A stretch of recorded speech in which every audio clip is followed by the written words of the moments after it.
Hello, YouTube. Welcome to another exciting episode of Simon Says Wrestling. And today we're gonna be reviewing two shows, so it's gonna be quite a long video because I failed to upload Friday night Smackdown, and we also had Saturday night main event that took place this past weekend. And obviously tonight we're gonna have Monday Night Raw. So before we get into that whole Monday Night Raw issue, we just gonna have to cover everything that happened on Friday night Smackdown and on Saturday night's main event. Friday night SmackDown felt a bit flat.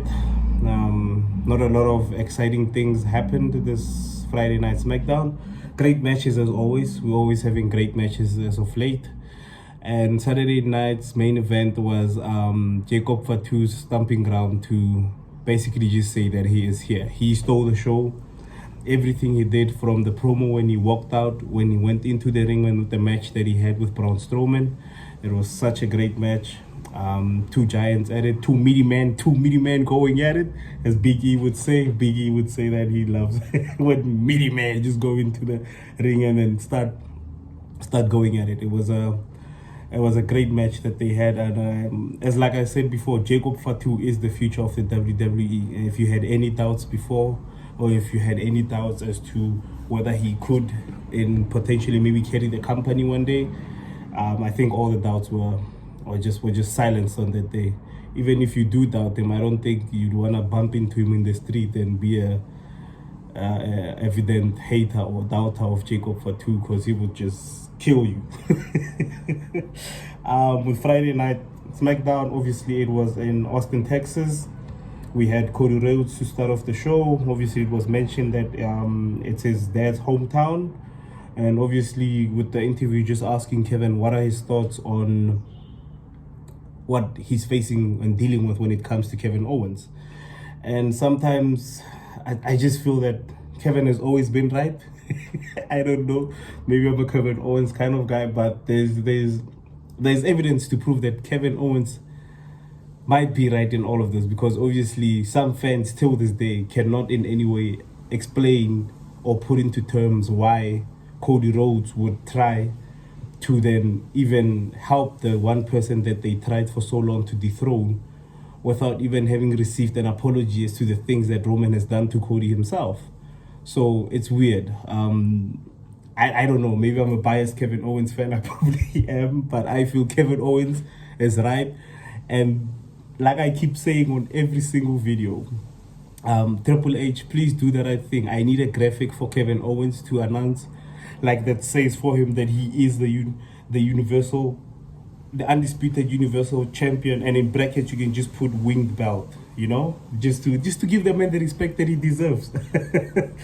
And obviously with Cody Rhodes having started the show, letting us know that he believes that Kevin Owens is taking the easy way out of all of this, and he basically gave us sort of I felt like it was more of a heel promo as to what Cody was doing when he was in the indies, because Cody, prior to coming back to the WWE, also went out to establish his name and grow his craft, and which he did. Some of his best work was done as him being a heel. So we're getting that a bit of spice, but for me it gave off he can turn into that merciless, heartless champion that can defend what he has to hell and high waters. It felt like that's what he was saying to Kevin Owens, and then he was just basically wishing him good luck like any other good corporate guy would. He's a babyface. Cody Rhodes is over as a babyface. The kids love him. Some adults at this point in time are getting it a bit twisted with him, and then don't really understand what he's standing for at this moment. But he's the typical good guy in every single story, and it's gonna be interesting to see this match in the Royal Rumble and see how it takes place. But before the Royal Rumble, we're obviously gonna have the contract signing between Kevin Owens and Cody Rhodes in the Saturday night main event, and then obviously we're gonna get into that as the show continues, just to then give you guys a hint of what happened on that side. And then in the first match, we got Pretty Deadly versus MCMG. Motor City Machine Guns obviously won this match, but I liked what I saw from Pretty Deadly tonight. This is the Pretty Deadly that I had been referring to in my previous video when I said they were aggressive in tonight's match. They were aggressive when they were in NXT, and at this point in time, they were more vicious and more focused, and they had their head in the match and wanting to win the match at all costs. This is the seriousness that I was speaking about, into injecting it into Pretty Deadly to make them that vicious and successful tag team that we've known them to be. The gimmick, pretty Deadly, it's two, I would say, pretty guys. Obviously it's in the name, pretty, but also deadly at the same time. So it's obviously two guys that you would see, look at, underestimate, but once they turn into that match and they start doing what they need to do to win, they become deadly. For me, I was introduced to them as being these two guys who are highly vain and consider themselves highly. They don't put themselves down to anyone, which is why it gets me a bit confused when it comes to the fact that they're sucking up to DIY. The Pretty Deadly that I know would be brash, would be obnoxious, and would be in DIY's face to let them know that we want those titles and we'll be willing to do anything to get those titles. So it becomes a bit tricky for me when they've been given this gimmick where it's more fun times rather than seriousness and winning matches to the best of the extent. But I like the side that we were shown of Pretty Deadly, which is a more serious and more vicious and more focused side. It's the tag team that I knew from the NXT days going into the main roster, and I would have liked for that persona to be infused in them. And at this point in time, I'm just asking myself that there will have to come a day when Pretty Deadly switches up on DIY, and it's gonna be a bit of a how can I say it? If DIY does retain the titles out of the Royal Rumble, Pretty Deadly would be, I think, in my honest opinion, the closest tag team to getting a shot at the titles, because they are somehow incorporated into the title picture when it comes to DIY opponents for now. If DIY can knock off MCMG and the going past the Royal Rumble, Pretty Deadly can then be infused into that, and then they can take it from there. It's gonna be interesting to see, because if Pretty Deadly is molded and shaped in the way that I've been describing, a more vicious, a more vain, a more brash, a more cocky, a more dangerous side to them, and they go up against DIY, it's gonna be two heel tag teams going at it. So out of that, in most cases, what we hope is that if there's two heel tag teams going into a match, we're obviously gonna have to get one babyface and one heel going out of that match. I'm not sure that I would be ready to see a Pretty Deadly face turn at this point in time, because Pretty Deadly still needs to get into that gear where they're taken so seriously to an extent where they say these guys are dangerous, these guys are the ones to watch out for, so that we can get maybe, I would say because at this point in time we hate them for the goofy stuff rather than the viciousness that they would bring to a tag team division. I don't know, but I feel like Pretty Deadly could be the next tag teams in line to get that title shot, storyline wise, be with the DIY, MCMG, and obviously them on the side trying to get into the tag team picture through DIY, who's obviously manipulating them into getting their own way. And I would just like to really see Pretty Deadly in that more vicious, more obnoxious, more looking down more on people than anything else, and just doing anything for the win. This is the Pretty Deadly that I've known and then I would appreciate. But I loved the match that they had tonight. They were more serious. It seemed like they were more focused as to what they needed to do. So at the end of the day, it's stuff like this that we need to take heed of and then just check and then see how they grow onto this. But a Pretty Deadly face turn for me, let's just keep pushing them to be those obnoxious guys that look down on other tag teams. And then obviously it's an interesting story to see going forward. The Motor City Machine Guns won the match. Sorry about that. In the next segment, we got Miz, who's now officially on Smackdown. and it's part of the transfer. It's part of the transfer that they have between Raw and SmackDown. Miz is on SmackDown, which he also alluded to the fact that the Wyatt Six is also on SmackDown, so we know that he has some unfinished business with them. But the Miz angle with the Wyatt Six has been played enough on Monday Night Raw. I feel that now we need to get Miz something else to do, and then we need to get the Wyatt Six back on that hot streak of being, what can I say, a supernatural team. Because it seems my interpretation of the Wyatt Six when they got into the WWE was that they were going after people that have betrayed those close to them. Miz has obviously paid for what he has done, so now we need to go into more, not even more, like next opponents. The whole thing with the Miz, even when it began, adding Karrion Kross to it added a bit of a kick to it, because Karrion Kross had his own faction that could stand up to the Wyatt Six and fight the Wyatt Six. So now that the Wyatt Six have been moved to SmackDown with the Miz, let's get Miz new challenges so he can maybe start growing himself as a heel once again. Because I feel like the Miz at this point in time, like I said, it's not a bad thing. The Miz just believes in being a stepping stone for upcoming and incoming superstars, so that they can get that extra kick to say they've been in a match with the Miz, who's a former world champion, they've defeated the Miz. And I have no problem with that. Like I said, Miz, when it comes to Randy Orton, when it comes to Sami Zayn, when it comes to the Miz, I feel they're in a state where they don't really need titles to cement themselves in the history of the WWE. They just feel that they need to groom the upcoming talent, give them that experience, give them that in-ring matches, just to so that they can grow. You get what I'm saying? And obviously the Wyatt Six is on SmackDown. Miz is now on SmackDown. Miz's whole shtick today was basically that Miz is just looking for friends that can maybe have his back when shit hits the fan. Because obviously the Wyatt Six might come after that, but for me personally, I wouldn't want to see the Wyatt Six engage with the Miz once again. I just want to see them go their own separate ways. Let's start building up Miz once again as a heel, because we all know Miz's best work is done when he's a heel.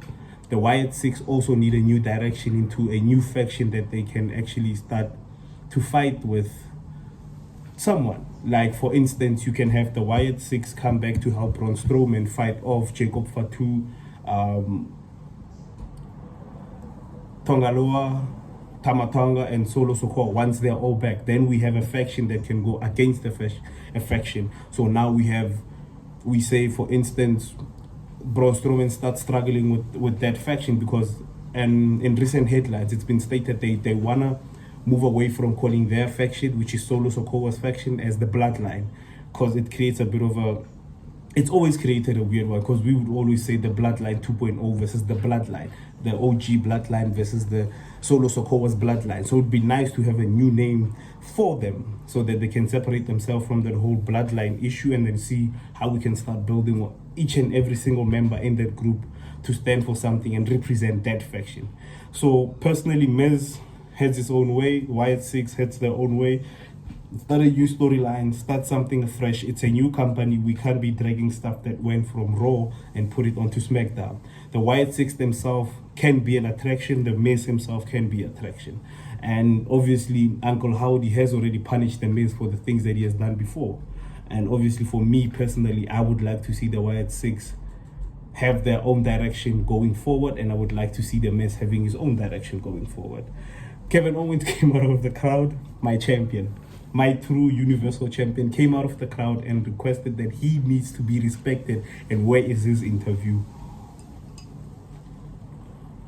And basically, what's been happening with Kevin Owens is he's in an angle where he's showing you that I'm frustrated because I'm not getting the level of respect that I should be getting.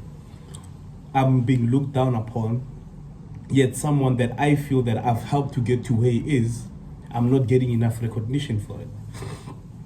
So for me, Kevin Owens just came out and made it clear that, you know what, I want the same level of respect, I want the same level of attention, and I need people to acknowledge the fact that I am the true undisputed Universal Champion of the world. He was interrupted by Jimmy Uso, which was a bit weird. I didn't understand where that came from.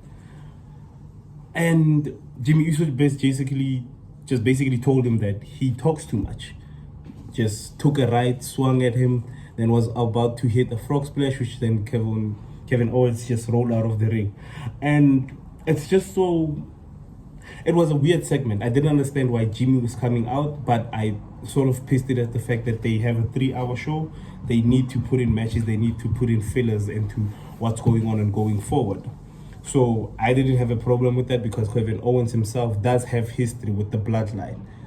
He has been taken out by the bloodline while trying to get Roman Reigns dethroned. So obviously there's a bit of history there. I wouldn't mind seeing Jimmy and Kevin in a match, which then obviously was announced for later. We had some ladies action tonight. We got Chelsea Green with Piper Niven versus B-Fab and Mission. And obviously this is the feud that goes into Chelsea Green having won the United States Championship, and now we've got the runner-up to that championship, Mitchell, who believes that she should have won that match if it wasn't for the interruption of her national security. And at this point in time, I understand that Mitchell is trying to get into that picture. Mitchell is also friends with B-Fab, who has seen Mitchell get outnumbered for the past couple of weeks and now is just trying to stand up for her friend. With B-Fab, there's a lot of in-ring work that I feel that she still needs to do.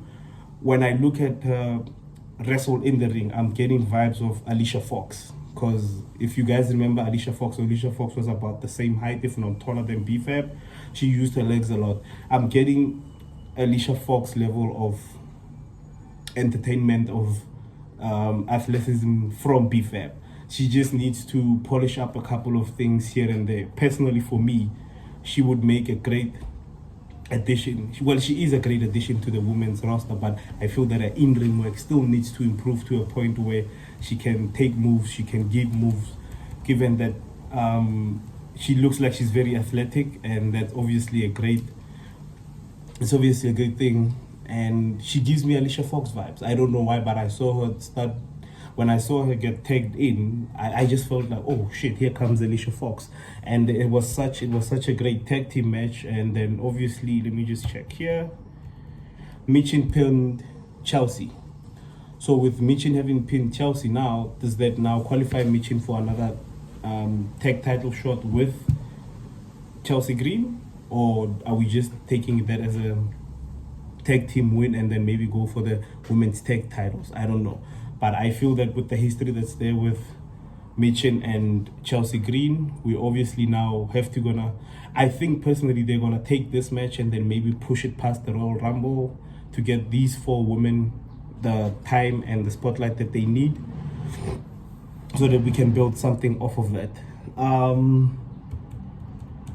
We got another Charlotte Flair. Well, how can I call it, video package, which is basically just announcing herself into the Royal Rumble. And like I said, it's going to be interesting to see how Charlotte comes back into the WWE. Is she coming back as a heel? Is she coming back as a babyface? Or is she just coming in to show that she's always been the greatest of all time and always will be? And we've got the women's champion Tiffy, who just came out to give us a promo. Obviously with her win from last week over Bailey, the question now is, what's next for Tiffy? Who's her next opponent? Who's she gonna be facing? Who will she then be fighting?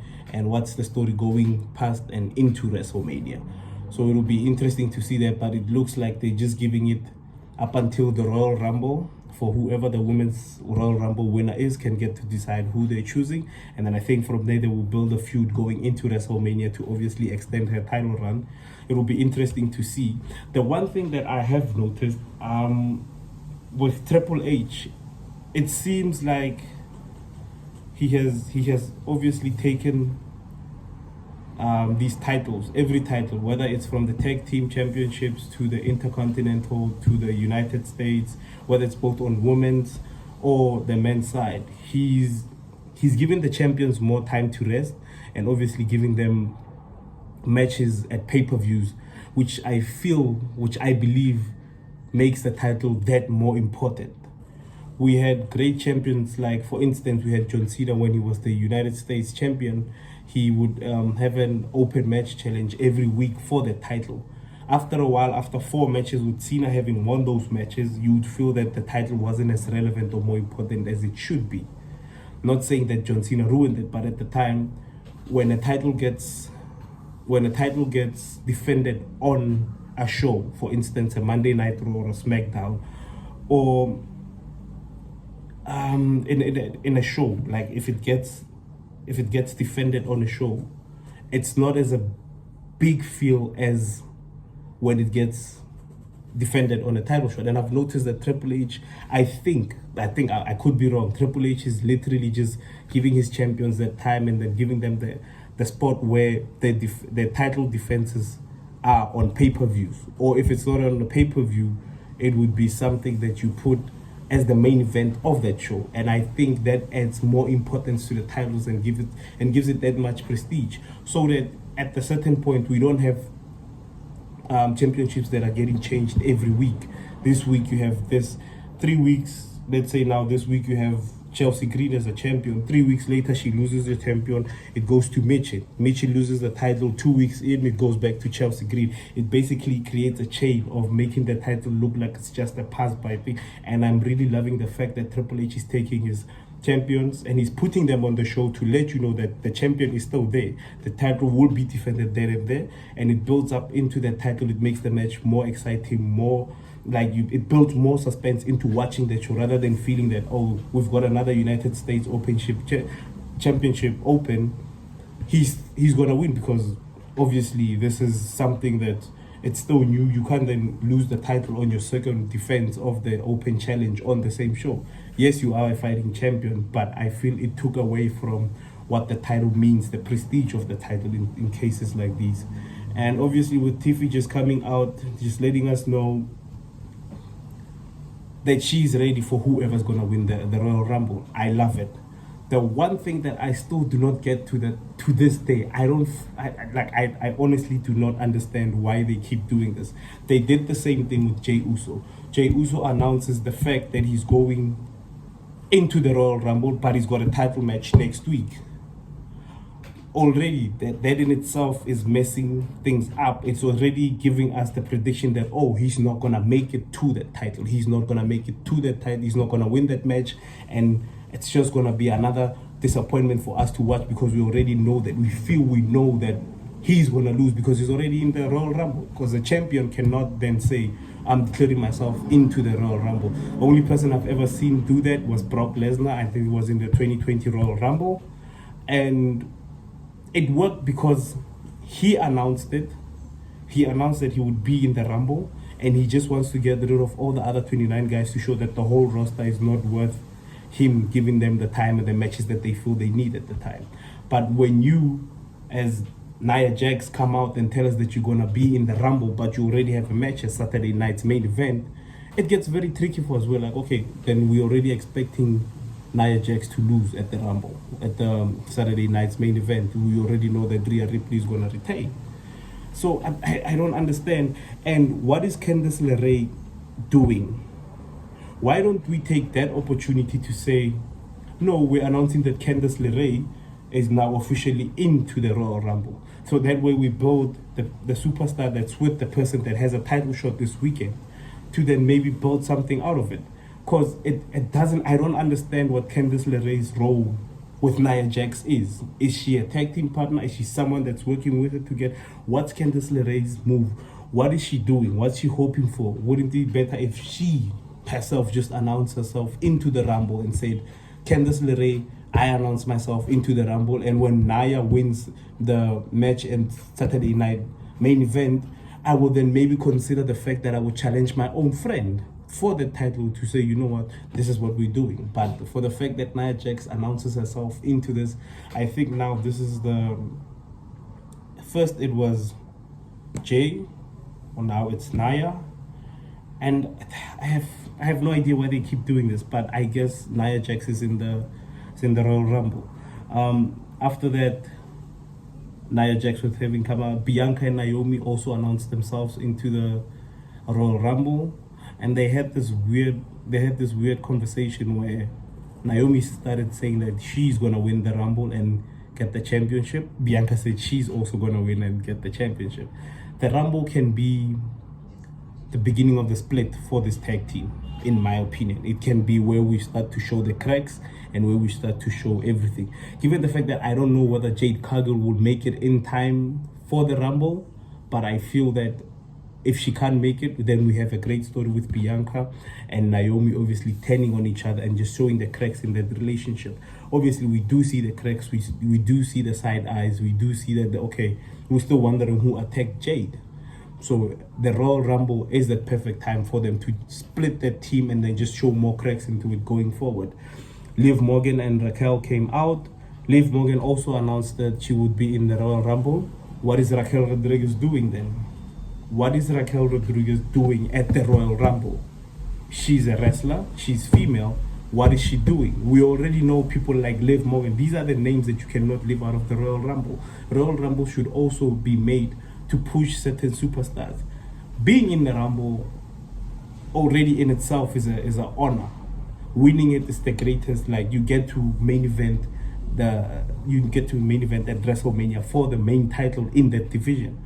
But I feel like people like Candice LeRae, Raquel Rodriguez should be the ones to let us know that, you know what, I'm announcing myself into the Royal Rumble. Because honestly, when it comes to Raquel Rodriguez, what is she doing? It's the same question that I asked with Candice LeRae. What are we doing? What's the story with you guys? Yes, Raquel Rodriguez, we get the fact that you're trying to get Liv Morgan back into the title scene, but once you get her into the title scene, what's in it for you? Are you guys now gonna go for, like, this is what I don't understand. Liv Morgan is fighting to get into the main title scene with Rhea Ripley once again, but what is Raquel Rodriguez doing for herself?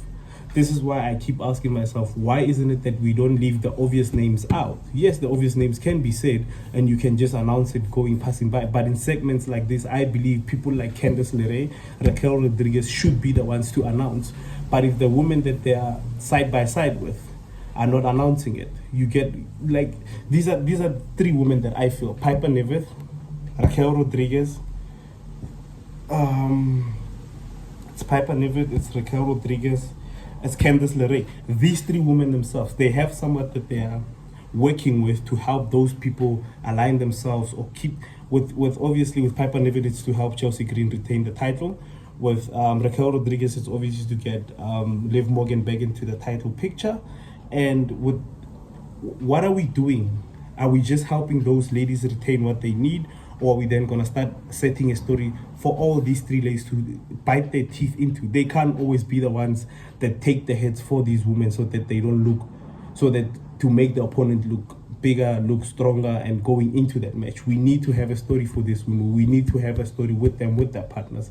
Are they singles competitors? Are they tag team competitors? What's the story? Where do they stand? I just feel that we need more women that aren't as big as the ones that we're going to have in matches to then let us know that, okay, I'm announcing myself into the match. Then we get obviously something in there. But I don't know, maybe I'm seeing it wrong and I'm just being petty and I'm being weird about this whole thing. Here we go, it all breaks down and we end up having a 6-woman tag team match. Team Liv Morgan wins that match with a roll-up from Liv Morgan. Obviously, once again, why are we giving Liv Morgan a win? Why are we not giving it to Raquel Rodriguez to try and put her over with everything? Is she always just gonna take a hit for Liv so that Liv can be more successful? We need to establish these women, these smaller names that we all know have the potential to be great. We need to start pushing them while the time is still now. Not to say that they need to overshine or overpower what their main objective in that group is. I think that's how we would build great storylines between these women. Let's say for instance Raquel Rodriguez starts winning more matches than Liv Morgan. That way you have a storyline going forward where you say Liv Morgan is eventually going to turn on Raquel Rodriguez because she's shining way too much and Liv Morgan believes she's a bigger star. Same way you have it with Chelsea Green and Piper Niven. Piper Niven starts to notice that I'm actually the brains and the brawn of this group. She's just a pretty face, but she has the title. Why isn't it the fact that, why don't I go at her, take the title from her? That way I'm the powerhouse and I'm the one that puts in all the work. She will then start to believe that, no, I'm the bigger superstar. I'm the one that people follow more. I'm who the people interact with more. People don't even like you. The only reason they know you is because you are with me. So that's how we start building stories around this woman. But if we just have them coming out to ringside with people announcing themselves in Royal Rumble matches, then what's the use? Why are we still doing it? Why are they still even coming out?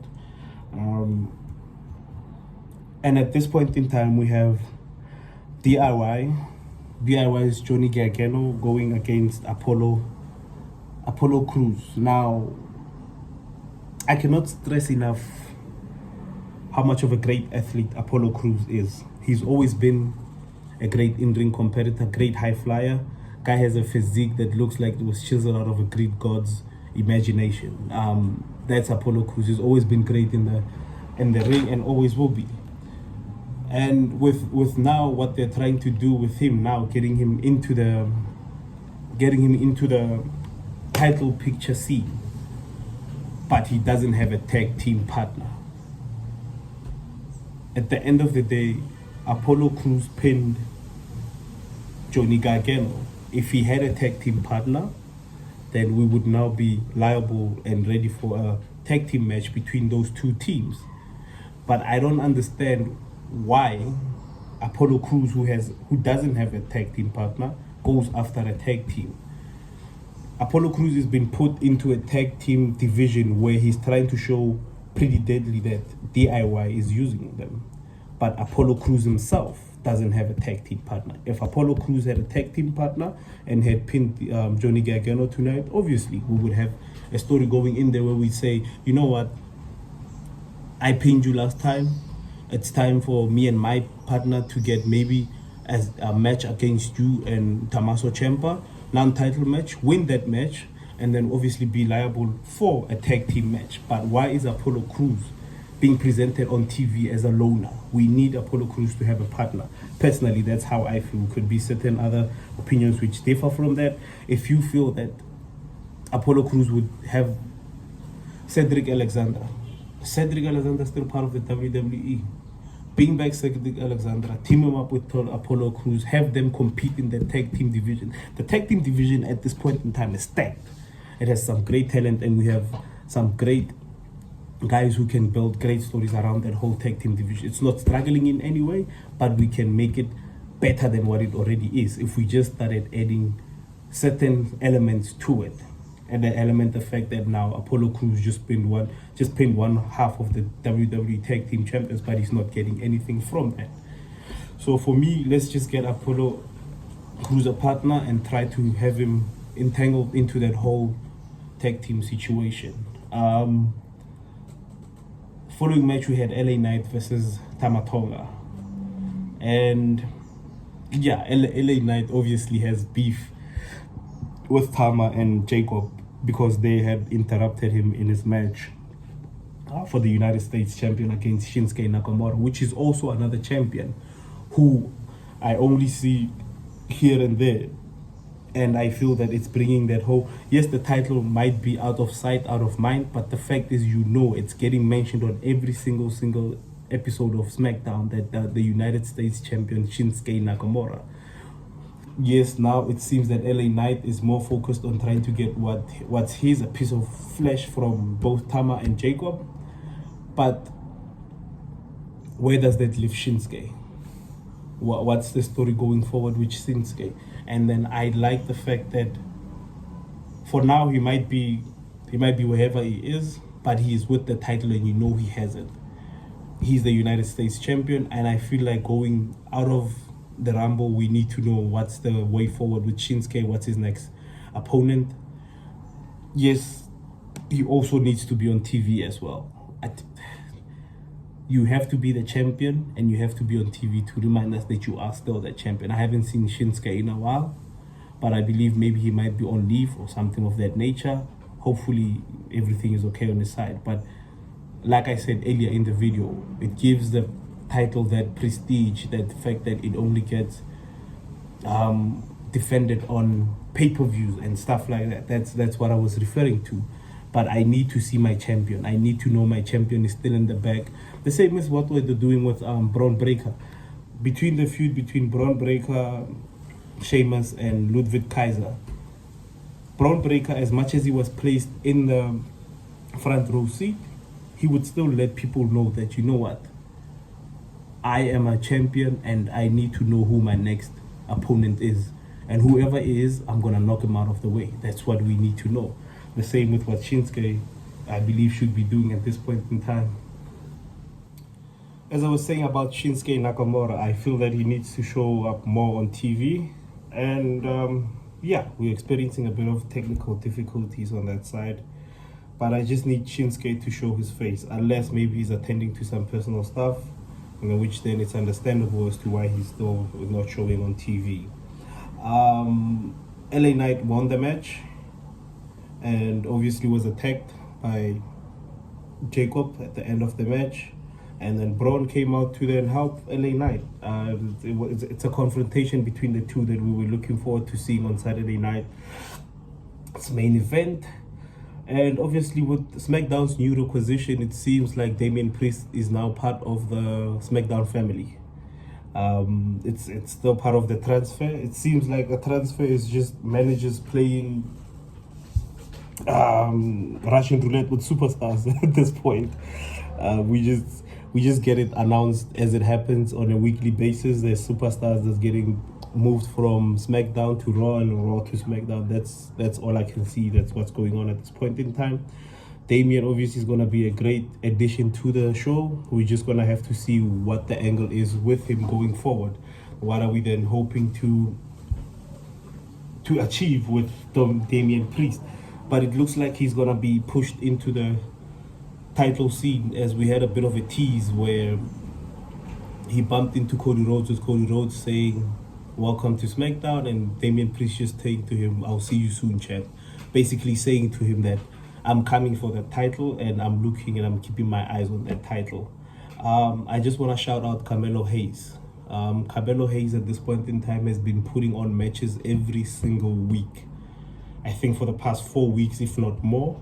Melo has been showing up and he's been losing matches, but he still hasn't lost his sense of confidence and cockiness that he has to him.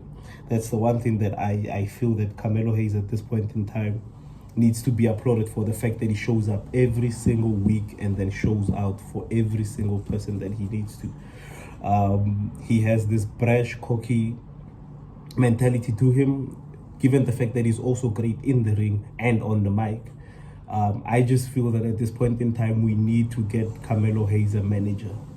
We need to get a manager for him, preferably a male who's experienced in the ring and with outside ring politics, who can guide him, who can give him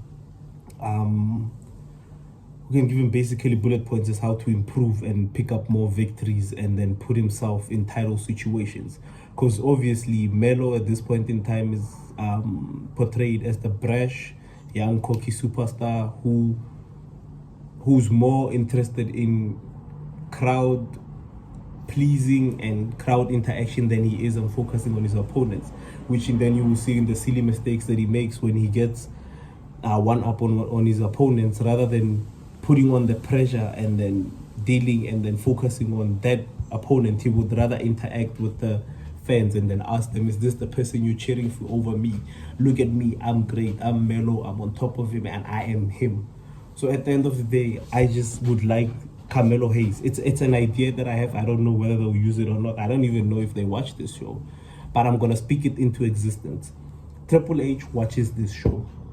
Everyone in the creative WWE watches this show, and they will take my idea into consideration. Thank you. Mwah. Thank you to the WWE gods.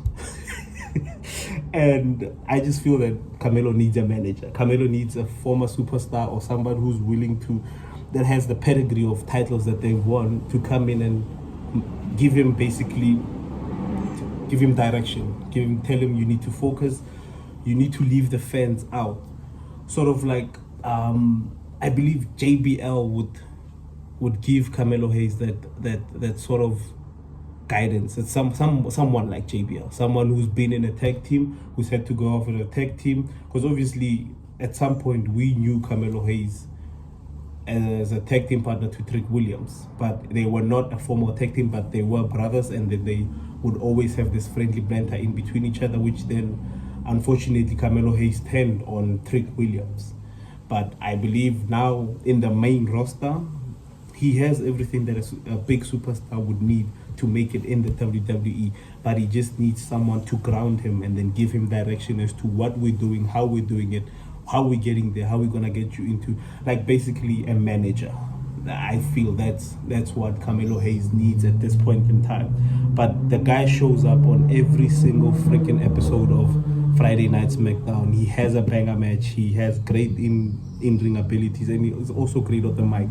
He's been cooking certain superstars for the longest of weeks.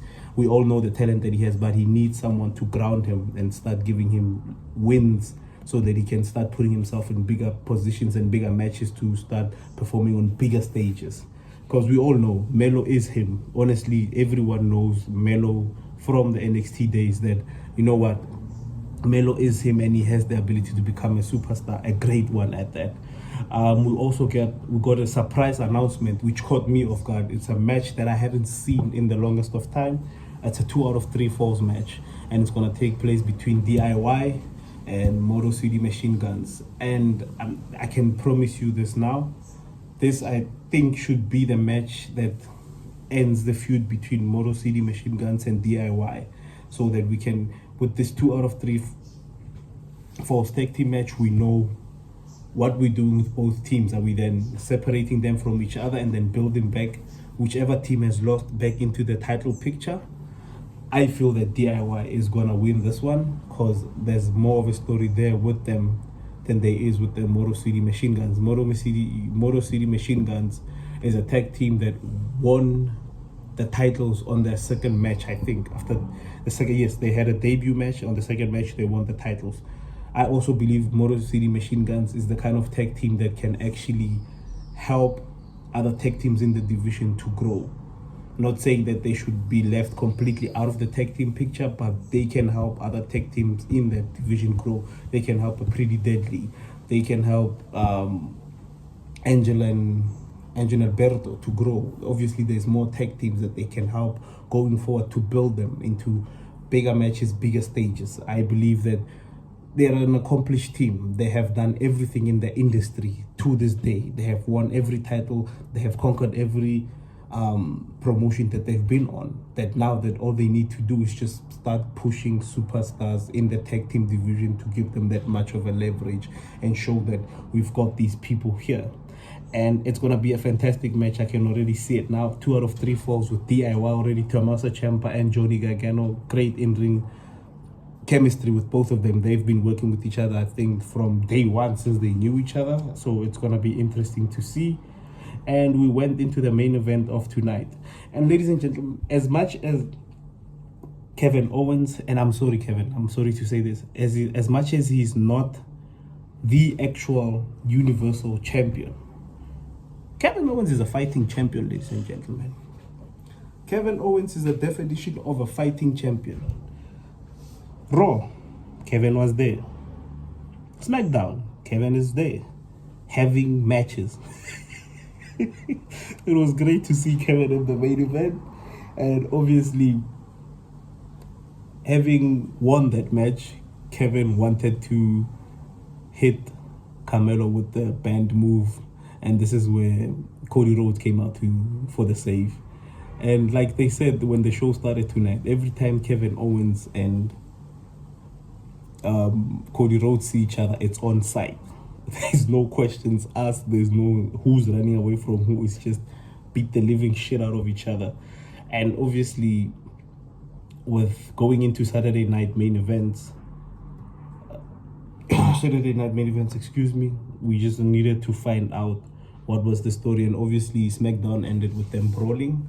And now we're going into the Saturday night's main event pay-per-view. I don't know, is it a pay-per-view or is it more of like a house show that they're trying to bring back? Because I think this is the second one this year that we're having, so I don't know what the concept is with that one. But yeah, we're getting more wrestling, so who cares? As long as there's more wrestling and there's more matches, there's more storyline progressions, whether it's a pay-per-view or a house show, we watch, we enjoy, we feast. And they opened the show up with Rhea Ripley and Nia Jax, which is great to see. In most interviews that we watch online, or whether with WWE documentaries, WWE superstars prefer that you either be placed in the first match or the last match.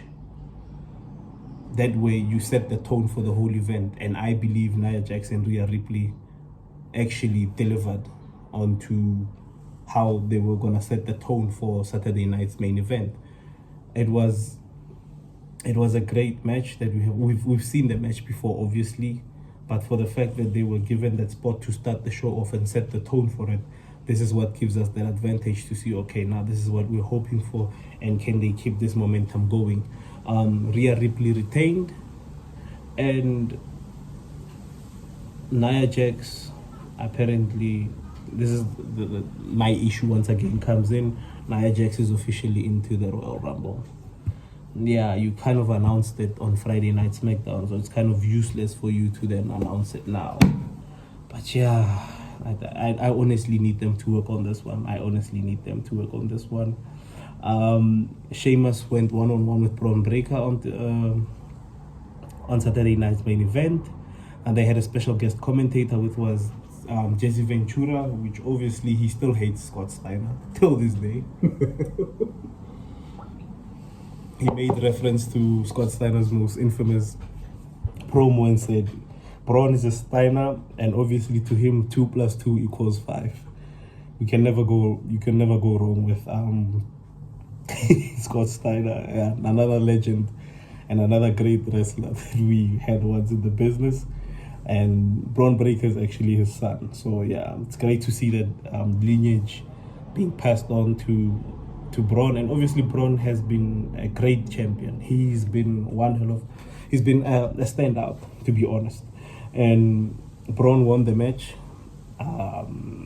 It was obviously physical and hellacious. Whenever you have Sheamus in a match, you're guaranteed a banger, which is why I believe this man deserves an Intercontinental Championship run.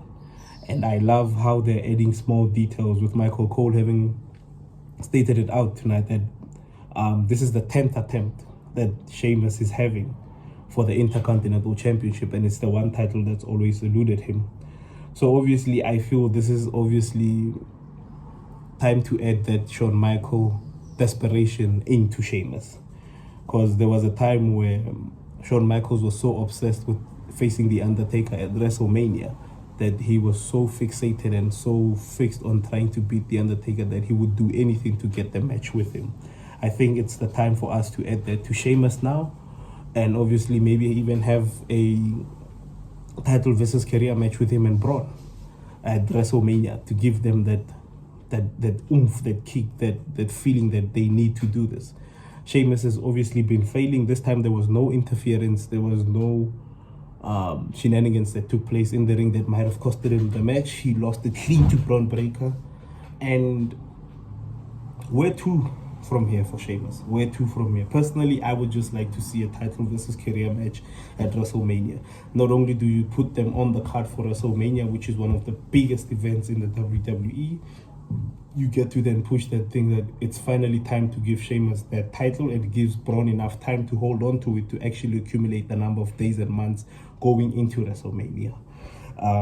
But obviously, what are we doing with Sheamus now? What's the way forward? Is he gonna now try and then get back into the picture and fail? What's the plan for Sheamus? And it will be very interesting to see what they do with him and then going into the Intercontinental Championship picture.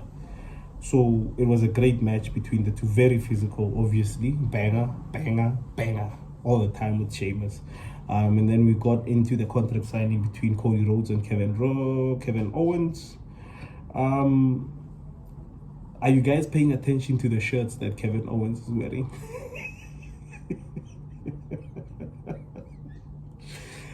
This man is a living troll. He is the embodiment of I am a troll god and I am here to be a menace.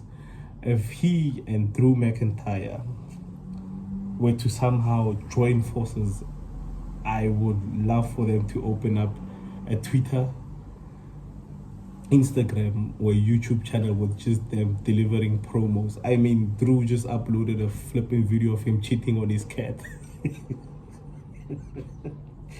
Kevin Owens cut some of the greatest promos in a flipping car.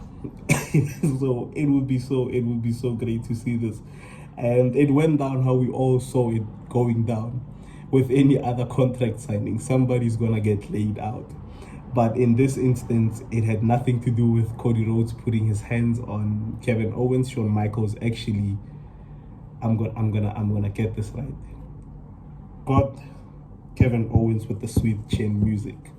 For some weird reason, there's a whole debate, there's a whole fight on X / Twitter, where one gent, I think he also follows me, shout out to No DQ, follows me on Twitter. Just go to his page, show some love. And he said Shawn Michaels took down Kevin Owens with a super kick on. Holy shit, did the internet lose their shit. They're like, it's not a super kick, it's a fucking sweet chin music. And I'm just sitting back, I am laughing because I honestly just enjoy the product for what it is. Just enjoy it. I don't want to get into the technicalities. I feel like the more you get into technicalities of professional wrestling, the deeper into a rabbit hole that you start going, and there's no coming back from that. But shout out to No DQ Wrestling. Obviously, my guy, these guys, it's the internet, shit like this happens. But the one thing that I picked up from this contract signing, there was an addendum that was added to the contract. Nobody mentioned anything as to what that addendum was. What was the special clause or whatever clause that was placed into the contract, or maybe they forgot that they had been talking about addendums the whole time. But the reason why we got introduced into them trying to sign that contract was the fact that Nick Aldis told Kevin Owens and told Cody Rhodes that I've added a special addendum into this contract, but we were never told what the addendum was. So obviously that contract signing ended up with Shawn Michaels hitting the sweet chin music on Kevin Owens, and obviously now the match has been made official. They've signed the contract. We've got the match for the Royal Rumble. Please just comment with your predictions in the comment section. Let me know who you would like to win the title going out of the Royal Rumble, and obviously defending it into WrestleMania. And do you call it a super kick or do you call it sweet chin music? And does it depend on who's delivering it? Then do we then say that it's sweet chin music, it's a super kick? It's one of the craziest arguments I've seen on the internet. But the internet is the internet, and we'll always just go crazy over these sort of things. From there, we went into Jacob Fatu versus Braun Strowman. If I could, I would make this section an hour. I would make this section an hour, and I would tell you as to how perfectly placed Jacob Fatu is to be the next big superstar.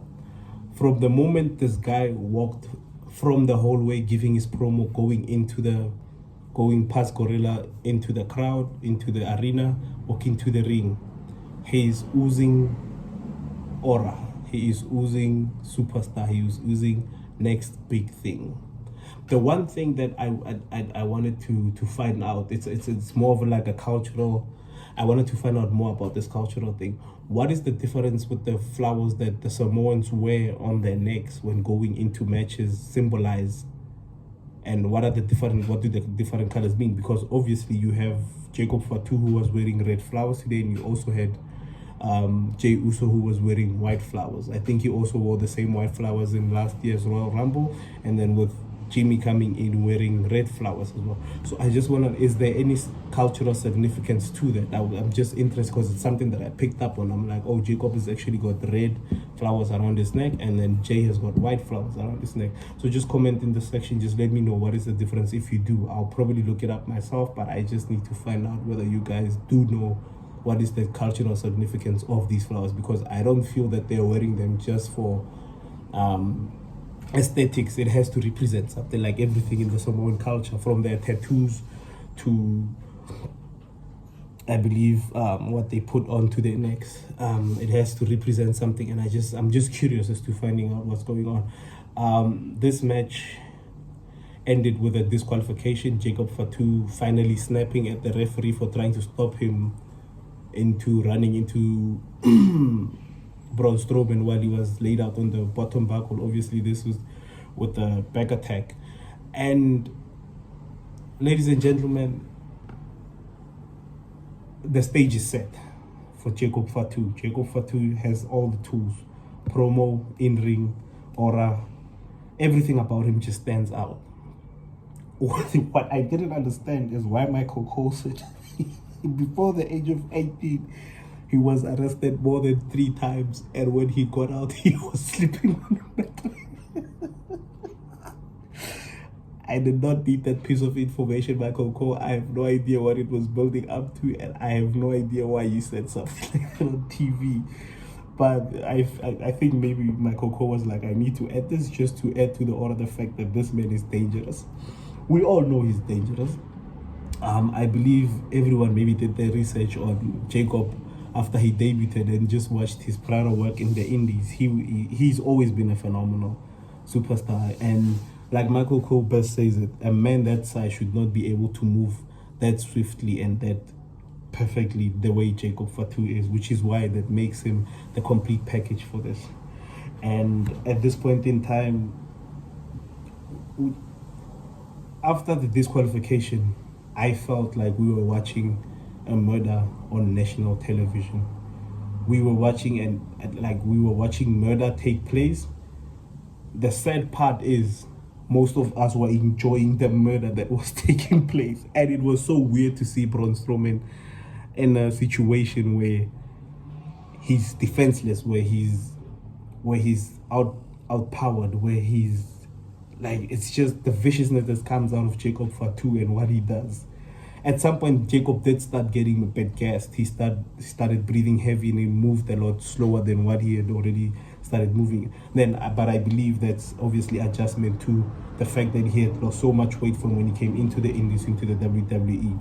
But if he can work on the fact of keeping up that impact, because at some point, I think after the 5th hip attack into the bottom, it felt like he was just walking into it and just hitting it up against it. But I feel that if he conditions himself and he can move and keep that consistent speed in a match, and even after the match while attacking opponent, it will make his moves look more vicious, more crazier. The fact that Braun Strowman, we were led to believe that he was bleeding from whichever internal damage that he had received from, yes, it adds that effect, but it always feels a bit more, how can I say, it always feels a bit more impactful when he's running at you with the speed that we know he can come at you with. Even if he can maintain that speed throughout a match and after a match segment with whatever he said, then all by all means. But Jacob Fatu has every single tool to become the next face of the WWE. And we ended off that match with, I've noticed that security guards and referees and Nick Aldis and Adam Pearce are about as effective as cop cars are in action movies. They are just there to add effect. At no point did anyone even try to get close to this man, and he was killing Braun Strowman. I believe that this was the right move in showing the fact that Jacob Fatu has only just gotten started, and going forward is going to be more dangerous and crazy, which is given homage to that the promo that he gave, that when you all thought that I was done, when you all thought that you had figured me out, I'm unhinged, but you all ain't seen nothing yet, because this is just the beginning, which was the scary part. This is part of the scary movie. This is the origins of a serial killer, and the crazy thing is everyone is enjoying this fucking murder that's taking place on national TV. I am so sorry that I'm cussing at this point in time, but there is no other way to describe this man's ability in the ring. He is just, it's crazy. It's crazy. And the fact that he was moving like this when he was heavier is even crazier. So if you haven't watched Jacob Fatu's other matches prior to when he joined into the WWE, I suggest please go watch them. And ladies and gentlemen, this man is only getting started. And obviously we have the main event for tonight, which was Jey Uso versus Gunther. Everyone and their mama, marquee, neighbors, friends, enemies, thought this was the time for Jey to capture a heavyweight championship. For me, it was spoiled when Jay announced the fact that he's in the Royal Rumble. It sort of killed the vibe that I had towards that match, because I felt that that was the information that he could have promoted in a promo that he did tonight. Yes, Gunther won the match, and like I said, now Gunther is experiencing what I would like to call, I don't exactly have a term for it, but they're humanizing Gunther. They're giving you the human version of Gunther, that he is human. He gets frustrated. He starts questioning himself. Is he good enough to even maintain the title for that long? His World Heavyweight Championship is not as impressive as his Intercontinental Championship. And we can't compare apples to bananas, because obviously the World Heavyweight Championship is a bigger title than the Intercontinental Championship. And I feel that with the introduction of showing that Gunther can get frustrated, it's the small details that they're humanizing him. Gunther was an unstoppable force of nature. This is back when he was in NXT UK. He used to go with the name Walter, a bit bigger than he was. He also went through a great body transformation. Shout out to him for that. And it's almost like he's getting humanized. He's taken from that porch of seen as a wrestling god to being placed somewhere where you're on the same level as these humans, that if someone can beat you mentally and match the mental game to the physical game, they can dethrone you out of that. Before, with the Intercontinental Championship, Gunther was so mentally strong and was so physically strong, and once you put that together, you get an S-tier wrestling superstar, and you can already see that this guy's unstoppable. But it seems like that aura is just starting to fade away more and more, and he's just getting to a level where he's humanized, where he has weak points, where the loss to Cody Rhodes is affecting him, where now he's trying his best not to doubt himself. I appreciate the fact that they're showing that, but at the same time, I feel that his heavyweight championship run is not as impressive as his Intercontinental Championship. Guy is still delivering in the ring. In ring, he's still doing what he's been doing from day one. He's delivering from the start of the bell to the end of the bell. And I also feel that Gunther needs a new finishing move.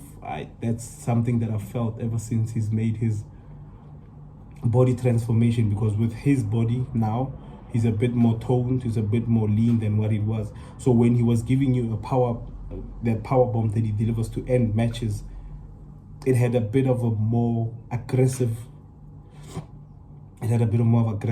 oomph to it. Like if he takes you and he hits you and slams you when he had all that weight, you would actually start to feel that, oh damn, he really slapped him and smashed him into the floor. With his lean cut body transformation that he has gone through, when he delivers that power slam, it almost looks like the opponent is just falling onto the canvas. There's not enough recoil or enough body slam into it. I would love for him to then maybe incorporate a submission move. Gunther, for me, as a ring general, and appreciate with a gimmick that says that he appreciates the sport more than anything, maybe bring back a submission move that's been forgotten, to then maybe after hitting someone with a power bomb, go into that submission move and end that person, because it feels so weird to see him win a match. Yes, a power bomb is a devastating move, but it's not a move that in most cases can end a match. It's basically a set of moves which you put in line to put your opponent away, to make them the weakest. You can start with obviously a great series of, let's say you throw your opponent into with what the Undertaker did. The Undertaker is a great example. Snake Eyes itself throws you into the turnbuckle, picks up speed, comes in running, big boot to the face, goes once again to the ring, lands on you with another, and goes for the cover. Obviously, you know this is gonna give you a 2 count, but it looks more devastating, and it looks like, okay, he put in more. But with Gunther's power slam, with what the trimming that he has done to his body, it's obviously very, very, very hard to be believable that he could end a match like that, especially given to the point that you've taken Gunther to a point where it looks like he's actually getting gassed. where it looks like he's actually getting tired. It would be nice to incorporate a submission move after Gunther has hit that power bomb. It's just an opinion. Out of everything that I just said, Gunther obviously retained. Jey Uso after this, I think that it was a clip that was uploaded on X where Jey Uso was like, tonight I was close but I couldn't get the job done. The next best thing for me that I can do for myself personally is to win the Royal Rumble. That was what was supposed to happen from the get. It was the perfect time. He had just lost the match that he believed he was going to win. He's stuck in a corner. Interviewer comes to him, Jay, you were almost close to winning the title. What are we doing next from here? And he just sits there, takes a deep breath, gets up, brushes himself off and says, you know what?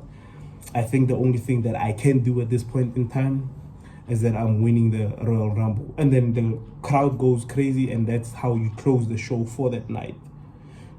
So, all in all, Friday Night Smackdown was Friday Night Smackdown. Great matches. And Saturday night main events gave us a clue as to what we're getting going forward. And I just feel that where we are now, the Royal Rumble is set to be the biggest event of 2025. It's gonna be the biggest event of 2025. It's gonna be the most anticipated. Royal Rumble, Elimination Chamber, WrestleMania. These are gonna be some of the best, I believe, that we've had in this generation with the amount of superstar and calibers that we had. And I pray to God, Jesus, please do not injure anyone at the Royal Rumble. Do not let anyone get injured in the fucking gym. If they're gonna step on banana peels, let them land on their fucking feet so that we can have this Royal Rumble. Whatever is planned for the Royal Rumble, I pray we do not pivot, we do not go left, we do not go right. I just pray to God that the plans that have been placed in motion now are the plans that we get going forward. That would always make so much sense, and it would be so great to see all of that happen. And I liked a post on X with how it was mentioned that John Cena would be a full-time superstar, but we haven't even seen one single match. I think the story with Cena starts to build up from the Rumble going forward. So let's not be hasty with that one. Let's just see what he gives us after the Rumble. And it's gonna be one of the best Rumbles that I believe we've ever seen in this generation. Once again, guys, just comment who you think is gonna win this year's Royal Rumble. My pick personally at this point in time, I've got Drew McIntyre to win the Rumble. If not Drew McIntyre, please give it to Seth Rollins. Obviously, stories are going to be built around everything, and I'm just so excited to see the Rumble. I'm going to try and figure out how to go live and obviously just see if we can react to the Royal Rumble as it happens. But yeah, guys, that's it for Friday Night Smackdown and Saturday Night Main Event. Great weekend of wrestling. Today we've got Monday Night Raw. Don't forget to smash the like button. Comment your Royal Rumble predictions. Comment what you would feel you would add to the show going forward. And subscribe to the channel, guys. Thank you so much for watching. And as always, peace.